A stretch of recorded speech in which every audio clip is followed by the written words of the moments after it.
दोस्तों, केरल में कांग्रेस की ऐतिहासिक वापसी का जश्न था। राहुल गांधी से लेकर प्रियंका गांधी तक तमाम बड़े नेता केलम की राजधानी पहुंच चुके थे। लेकिन जिस चेहरे का सबसे ज्यादा इंतजार हो रहा था, वह चेहरा आखिर समारोह से गायब क्यों रहा?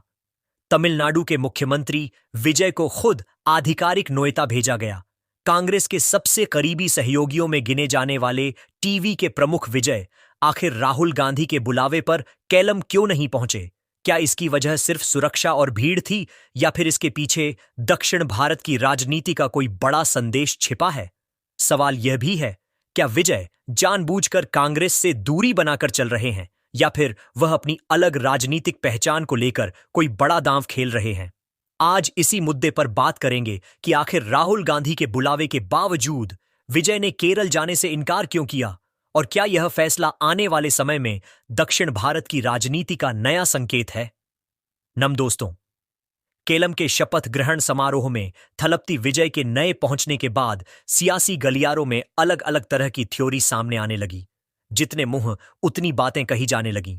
कई लोगों की ओर से ऐसा दिखाने और बताने की कोशिश की जा रही है कि थलपति विजय की राजनीतिकत्वाकांक्षा अब पहले से कई ज्यादा बढ़ चुकी है।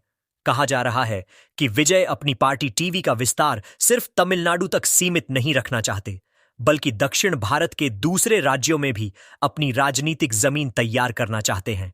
और दक्षिण भारत के जिन राज्यों पर उनकी नजर बताई जा रही है, उनमें केरलम भी एक अहम राज्य माना जा रहा है।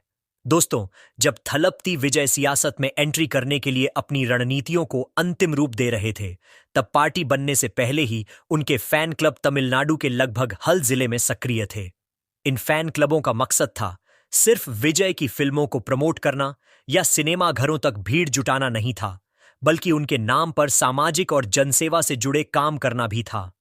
कई जगहों पर यह फैन क्लब रक्तदान शिविर लगाते थे, गरीबों की मदद करते थे, शिक्षा और स्वास्थ्य से जुड़े कार्यक्रम चलाते थे।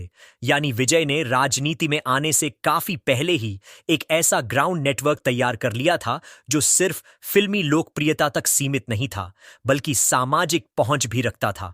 बाद में इन्हीं फैन क्लबों को संगठित करके विजय ने तमिलनाडु में अपनी राजनीतिक पार्टी टीवी की नींव रखी।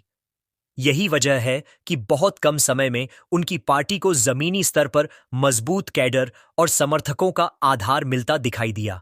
लेकिन दोस्तों, विजय की लोकप्रियता सिर्फ तमिलनाडु तक सीमित नहीं है। केरलम, आंध्र प्रदेश और तेलंगाना जैसे राज्यों में भी उनके लाखों फैंस हैं। इन राज्यों में उनके नाम से फैन क्लब भी लंबे समय से सक्रिय बताए जाते हैं। खासकर केरलम में विजय की फिल्मों को लेकर जबरदस्त क्रेज देखने को मिलता रहा। अब इसी को आधार बनाकर कुछ कथित सियासी पंडित दावा कर रहे हैं कि विजय आने वाले समय में टीवी का विस्तार तमिलनाडु से बाहर भी करना चाहते हैं, और इसके लिए केलम को एक संभावित राजनीतिक प्रयोगशाला के तौर पर देखा जा रहा है। ऐसी ढेरों अटकलें सुनाई दे रही हैं।